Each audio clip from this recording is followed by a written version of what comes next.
안녕하십니까, 정창범입니다. 오늘은 한국의 장애인사에 대해서 강의를 해드릴 텐데요.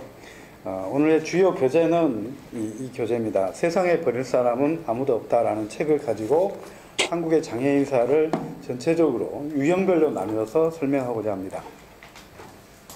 먼저 오늘의 주요 강의 내용인데요. 첫 번째, 전통시대에 특히 조선시대에 장애란 무엇이었는지, 그리고 장애인 복지정책들, 그 다음부터 단체, 그리고 이제 각 유형별로 차근차근 인물을 중심, 특히 사례를 중심으로 해서 재밌게 설명하고자 합니다. 먼저 장애란 무엇인지부터 살펴볼까요? 예, 여러분들은 현재 우리 지금 현대 사람들은 장애인 혹은 장애우라고 많이 표현을 하잖아요. 그러나 전통시대에는 이러한 용어는 없었겠죠. 당연히. 예전에는 잔질 혹은 독질, 폐질 혹은 뭐 잔질자, 독질자, 폐질자 이렇게 많이 불렸었습니다. 그리고 민간에서는 병자, 신자, 병든 사람 이렇게 많이 불려졌었는데요. 여기서 잔질과 독질, 폐질 여기에 따른 구체적인 기준은 없습니다. 이게 이제 그 고려사라든가 조선왕조실록을 보면 다 이렇게 잔질, 폐질, 독질로 기록이 되어 있고, 그게 이제 근대에 들어와서는 불구자라고 많이 표현을 하고, 현재에 들어와서는 장애인이라고 많이 표현을 하고 있습니다. 그러면 예전에는 어떤 장애인들이 존재했을 것 같아요? 예, 아시다시피 예전에도 모든 장애인, 지금 우리가 볼 수 있는 모든 장애인들이 다 존재했었습니다. 먼저 크게 세 가지로 나누어서 볼 수가 있는데요. 신체적 장애로서 시각장애인, 그리고 청각 및 언어장애인, 그리고 지체장애인이 있었습니다. 이 시각장애인에 관한 기록이 가장 많습니다. 우리가 앞으로 계속 보겠지만 시각장애인들이 가장 두드러진 활약을 했기 때문에 기록이 가장 많고, 또 사실은 여기에 이제 대표적인 인물들이 많이 나옵니다. 그리고 청각 및 언어장애인, 그리고 지체장애인 같은 경우는 팔이라든가 아니면 다리라든가, 그렇지 않으면 손가락이나 발가락, 아니면 척추가 좀 이게 불편한 사람들이 있었죠. 그리고 정신적 장애로서는 정신분열하고 지적장애, 뇌성마비, 간질장애 이렇게 나누어 볼 수가 있습니다. 이 중에서 이제 정신분열하고 지적장애가 가장 또 기록이 많죠. 그리고 기타 장애인으로서는 기형아, 흔히 샴쌍둥이라고 그러죠. 특히 삼국시대에 희한하게 샴쌍둥이에 대한 기록이 삼국유사나 사기에 많이 나옵니다. 그리고 백색증이라고 그러는데 온몸이 하얗게 된 그런 백색증도 존재했었고요. 그 다음에 지금은 이제 장애로 치지 않죠. 흔히 그 구순 9개월 그래가지고 입술이 찢어진 그런 벌어진 사람을 말하는데, 요즘에 이제 성형수술이 발달해가지고 쉽게 치료할 수가 있었지만 예전에는 그렇지는 못해가지고 흔히 이제 장애로 분류가 됐었습니다. 그 다음에 양성인이라 그래가지고 남성과 여성을 성을 동시에 갖고 있는 사람들 있죠. 이런 사람들도 예전에는 장애인으로 취급을 했었고, 그 다음에 성기능 장애, 흔히 한관 아니면 내시 이렇게 말하죠. 그런 사람들도 전통시대에는 장애인으로 취급을 받았습니다. 자, 그러면 장애 원인은 그러면 과연 무엇일까요? 자, 예. 지금 우리 현대인들의 장애가 되는 가장 큰 원인은 질병, 또 교통사고가 굉장히 많습니다.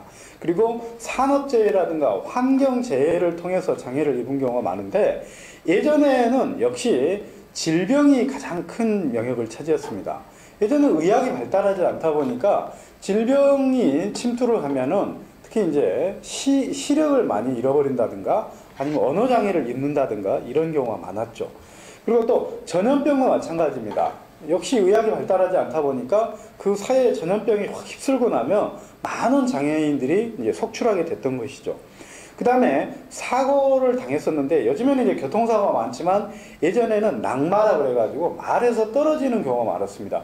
여러분들도 말을 타본 사람들 알겠지만 의외로 말이 높습니다. 그리고 또 이게 불안전하다 보니까 떨어지면은 특히 척추를 다치는 경우가 많았습니다. 그 다음에 예전에 역시 이제 자연이 무서웠죠. 그러다 보니까 이제 이 뱀에 물려서 그런 어떤 장애를 입는 경우도 있었고, 또는 지나치게 슬퍼하거나 이런 어떤 부모님이 돌아가 있었을 때 지나치게 슬퍼해서 정신장애를 입었던 사람들도 기록에 오는 상당수가 나옵니다. 그 다음에 전쟁이라든가 형벌, 특히 형벌을 통해서 장애를 입은 경우가 많았었죠. 왜냐하면 예전에 형벌은 굉장히 신체적으로 가해를 하는 경우가 많았기 때문에 장애 입는 경우가 많았습니다. 자, 그러면 이 사람들은, 그러니까 전통시대 장애인들의 사회생활은 과연 어떠했을지 좀 더 깊이 있게 볼까요? 우리는 현재 옛날 장애인들은 굉장히 힘들게 살았을 것으로 생각을 하지만 의외로 이 장애인하고 비장애인을 딱 구분해서 장애인을 차별하기 시작한 것은 전통시대가 아니라 의외로 근현대, 최근에 들어왔다는 걸 알 수가 있습니다. 예전에 장애인들은요, 문명이 발달하지 않다 보니까 몸은 상당히 힘들었습니다. 보장구라든가 먹고 사는 문제라든가 이동하는 문제라든가 의사소통을 하는데 상당히 힘들었지만 이 장애에 대한 차별은 없었기 때문에 심리적으로라든가 또는 사회활동을 하는 데는 의외로 편했고 또 그렇게 우리가 지금 생각하는 것보다는 훨씬 더 자유롭게 세상을 살았었습니다. 그래서 이 사람들은 어땠냐면 일반 사람들하고 같이 장난치는 거예요. 예를 들면 여러분들 문학교과서에서 나오는 김인복 같은 경우 한쪽 눈의 시각장애인인데 그 주변 사람들하고 해악이라든가 농담을 통해서 재밌게 살아가는 모습을 볼 수가 있었죠. 그 다음에 금강산 여행이라든가 아니면 밀양의 무슨 경상도권을 여행하고 다녀와서 쓴 여행기들, 시각장애인들이 금강산 다녀와서 쓴 여행기들이라든가 아니면 의외로 살인사건이나 간통사건 같은 범죄 행위도 많이 저질렀습니다. 예전 장애인들도 마찬가지 그렇게 범죄 행위가 기록에 상당히 많이 남아있다는 겁니다. 그리고 더 나아가서는 이 자기들에게 장애인들이 불편한 게 있다면 요즘에도 집단행동을 많이 하잖아요. 우리 인권운동을 하듯이 예전에도 장애인들이 살아가는 데에서 불편한 것이 있으면 서로 모여서 임금한테 나아가가지고 집단행동을 벌이기도 했었는데요. 우리가 지금 현재 먹고 살기가 어려우니까 생필품을 달라 아니면 환곡이나 아니면 군역에 대해서 부당하게 우리한테 세금을 물리고 있다. 이 문제를 해결해 달라 하면서 강력하게 정부에 어필해 가지고 이렇게 해결하는 모습을 볼 수가 있습니다. 그래서 사회활동만 해도 지금 시대보다도 오히려 훨씬 더 자유롭고 이 생동감 있게 사회활동을 했다는 걸 알 수가 있습니다. 그리고 마지막으로 이제 사회적인 인식에 대한 문제인데요. 지금은 아까도 얘기했다시피 장애인과 비장애인 이렇게 상당히 이분화되어 있잖아요. 그래서 장애라는 것이 이렇게 특화되는 것처럼 생각되지만 예전에는 그런 게 없었다라는 겁니다. 왜 그랬냐면 예전에는 워낙에 사람이 귀했잖아요. 그래서 비록 몸이 아프거나 아니면 어디가 불편한 사람이 있다 할지라도 그 사람들마저도 굉장히 귀했기 때문에 어떻게 해서든 함께 살려고 하는 그런 의식, 공동체 의식이 아주 강했다라는 겁니다. 그러다 보니까 근대에 이르러서 이제 장애인에 대한 학대가 있었지만 그 이전까지만 해도 그런 게 있으면 굉장히 엄하게 다루었고 이런 대표적인 사례가 바로 상진이라고 하는 사람이 있는데요. 이분이 바로 그런 그 전형적인 모습을 보여줍니다. 일화가 있는데요. 하루는 이 상진이 여러 사람들과 함께 이야기를 하고 있었는데 어떤 사람이 한쪽 다리가 좀 불편한 사람, 그래서 쩔뚝쩔뚝 하면서 집을 찾아왔는데, 기존에 있었던 사람 중에 어떤 사람이 상진에게, 저 사람은 한쪽 다리가 짧다라고 얘기를 해줬거든요. 그러니까 상진이 대번에 뭐라고 그러냐면, 어찌 손님은 남의 단점을 얘기하십니까? 저 사람은 한쪽 다리가 길다고 해야 될 것입니다. 라고 하면서 굉장히 남의 그 단점을 지적하는 것, 특히 장애에 있는 부분을 지적하는 것에 대해서 굉장히 호되게 혼을 내고 있는 걸 볼 수가 있는데요.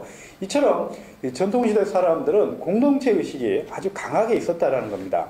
그래서 결국 전통시대, 그러니까 조선시대라든가 그 이전의 장애라는 것은 따지고 보면 불편한 정도였었지 그렇게 요즘처럼 이렇게 뚜렷하게 구분을 해가지고 학대하거나 이런 경우는 아니었다라는 겁니다. 차별을 하거나요. 그래서 오히려 현대 사람들이 그 과거의 어떤 그런 사례들을 보고 오히려 훨씬 더 배울 게 많이 있다. 그래서 제 개인적으로는 뭐냐면 장애 문제는 오히려 역사 속에 해법을 많이 갖고 있다라고 생각을 하고 있습니다.